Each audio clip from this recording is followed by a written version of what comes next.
a fake FaceTime Live. Ken's idea was, much like fake news, we'd have a fake FaceTime Live. I like that idea. Would the whole thing just be fake? What? Hey, welcome back to FaceTime Live. The great Ken Osayan is back.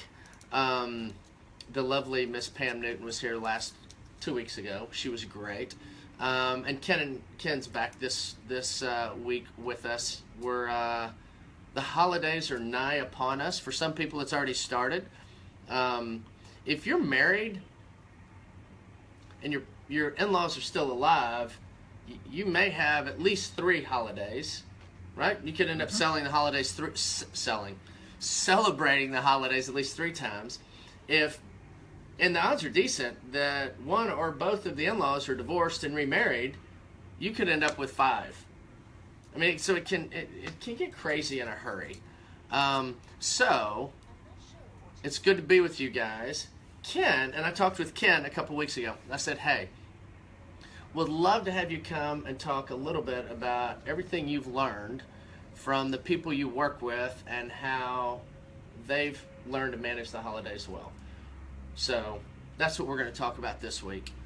Kelsey's helping us out with some of the questions that may come up, and so if we get questions, then Kelsey will let us know and we'll answer those. Ken will answer them for you.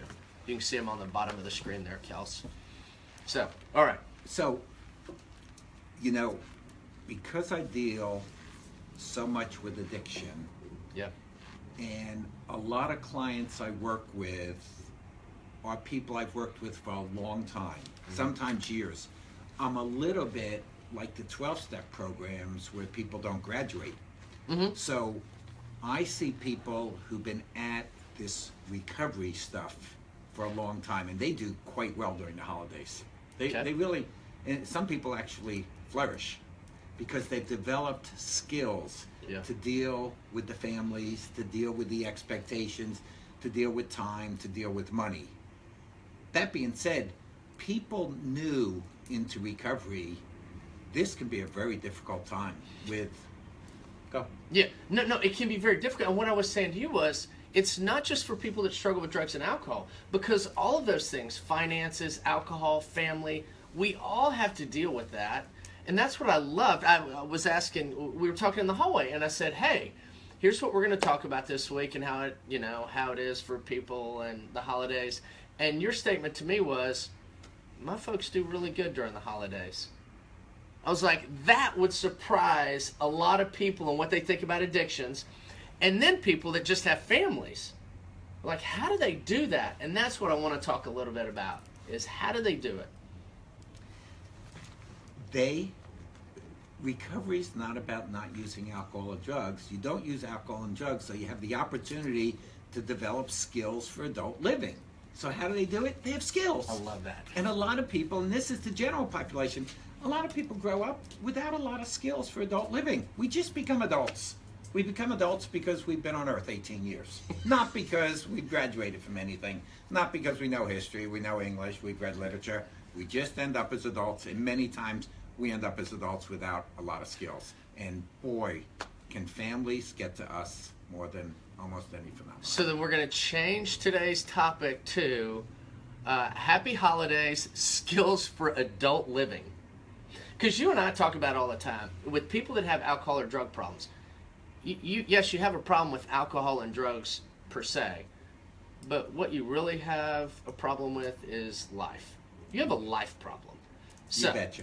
So, what are some of the things that people with life problems do this time of year that has helped them navigate it? Because even if you don't have a problem with alcohol or with food, these are particularly difficult times for people that don't even have addictions when it comes to alcohol and food. So what are some of the things that you've learned over the years from all the people that you've worked with that they do this time of year and they do it really well? That's a tough question without rehearsing. First thing that came to mind is they have the skill of letting other people be who they are. Okay. Instead of having expectations of who they think they should be or how they should respond. And they don't take other people personally. They just don't take other people personally, and that's one of the greatest gifts for adult living you can get. Yeah, it's one of the things that I talked about in the little book, the 12 Days of Christmas, was we all show up with a Santa bag full of issues. And it's a little bit along those same lines of don't take it personally. Mm-hmm. How do they do it? What do they do? How do they apply that? Like, what are the actual things that people do not to take it personally? Because I know from talking, it's a very active process initially. So I think one of the ways you don't take things personally is you understand other adults get to live their life as they see fit, even if it's not very rational. Mm-hmm. People get to be who they are. So if someone wants to have a lot of anxiety, you let them have their anxiety. You don't buy into it.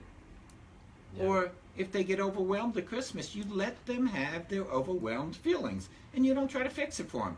You don't try to explain to them why they're wrong. People don't like to be criticized. People don't like to be told what's wrong with them. You let other people be.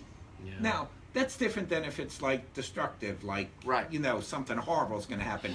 But for the most part, if someone's all uptight about the holidays and stressed, let them be. Let them have a stressful Hanukkah, Christmas, New Year's. It's okay. Mm-hmm. It's okay. They want to overdrink on New Year's Eve. If they're not driving, okay. They'll probably be okay. Let them be. Yeah. You let people be. Yeah. I can hear, you and I talk about this a lot, but I can already hear people cringing at that thought. Which, let people be? Yes, yes. Why would you not let people be who they are? Why do you have to think who other people are has to be sensible? What's that about? It's about control. Yeah, yeah, yeah. And life becomes hopeless when we think and believe and act like we can control other people. Because you can't. You want to talk about that all the time. And the holidays is just that on steroids. That's a good way to put it. The holidays bring it all up. Because you have these ideas, you and I were just talking about this, you have these ideas of how you want this holiday celebration to go.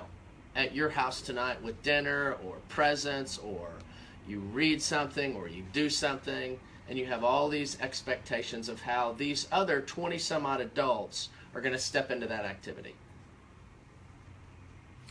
Dr. Douglas Heath taught me back in the 60s. Boy, the 60s were a great time. Wow. Some of you missed it. That's for another day, children. But he said, you can have expectations of yourself, but you only want wants, W-A-N-T-S, of others. Because when you have expectations of yourself, you have say. You have control. You have power. You have responsibility. But other people know what you want. But if you expect it, that's where the disappointment comes in. That's where the loss comes in. But not with wants. He said what you want in like relationships or shared expectations. Will you agree? Yeah, I like that. He taught me that almost 50 years ago, and I'm talking about it. Oh, so it's he really had an impact on my life. Well, and it's so weaves into so many things that we talk about in terms of the thoughts we have and step into events or celebrations have such an impact on how we do.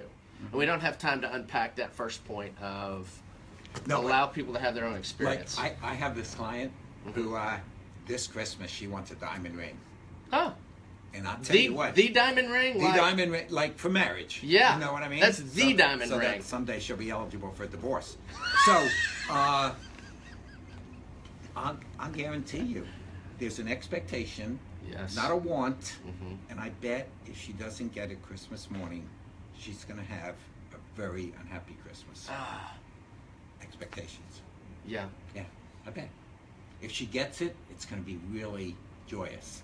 Because when we get what we want in life, life's easy. It does not take adult skills. No, when it you does get what not. you want. No, it doesn't. I love that. Adult skills. Does not take much skill at all. But boy, to deal with what you don't have or what you had hoped you would have, and that includes relationships and all, that ability to let go, elusive skills for so many adults. Now, you're not saying it's bad that she desires to get the ring to get married. No, that's what she wants. Yeah.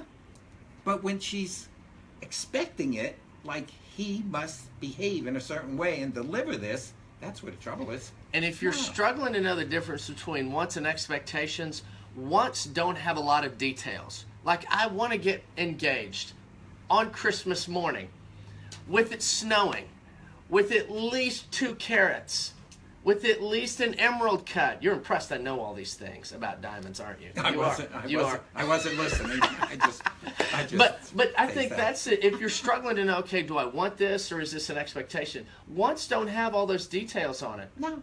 And when you're hanging that much, that's an expectation. Don't call it a want. No. You're expecting this to happen. And unfortunately, we don't realize that we have to hold on loosely to our wants. Otherwise, we can turn them into expectations. When I leave here in a few hours, I want my car to start. Right. Yeah. I do. I want That's it to so start great. and drive home. I don't want to be stuck. Yeah. Do I expect it to start? No, I want it to start. Yeah. But if something happened, it'll be okay. Just a want. Yeah. That's very good. Wants are good. I like that. No, Yeah. very, very, Wants are very good. good. So if somebody can only try to apply one thing, is that your go-to one thing? For the holiday? Yeah. No, my one thing would go back to what we said earlier. And don't take your husband, your child, your aunt, your sister personally. Don't take what they do, what they don't do personally. It's about them. Yeah. That What's- would be my number one. Is there one thing that you would tell people or recommend to try to do that would help them to do that? And I know we haven't talked about this. So you're like, God, how do you help people apply that? You know, that could be a monumental task for some people know, who take I know. so many things personally. Here's what I would say: try to get a little bit better than you used to be. Yeah. Just try to get a little bit Do a better than you little used to bit be. better this year than you did last year. Yeah, that's Yeah. all. And I think for some people where your life is difficult this holiday season, don't buy into the hallmark philosophy of enjoying the holidays. Maybe this is a season just to cope with your life. I've Yeah. a few clients last night in group talked about this is the first year without their mom. And they said it's going to be real different. And it's Yeah. going to be different for the dad because both of them have a dad who's living. Maybe this is a year to cope rather than to enjoy. Because Yeah. coping sometimes is just fine. Life's not supposed to always be a ball of cherries. That would be my thought. As I sometimes say, there are seasons in our life that we need to struggle well. That, you know what, this is the first Christmas since your parents may have divorced or a relationship ended or you lost somebody. You know what, this Christmas, this holiday might be a struggle. This may not be Hanukkah like it was last year. I have a client and she and her husband are separated, headed for divorce, Yeah. and she doesn't get to be with her daughter on Christmas Day. Yeah. Next Christmas she will be part of the decree. That's not supposed to be an enjoyable day. No. That's supposed to be a day you get through without destructing. Yeah. That's it. Yeah. Yeah. That's it. Very Have a better bad day. Merry Christmas to you. Well, and a Merry Christmas to you as well.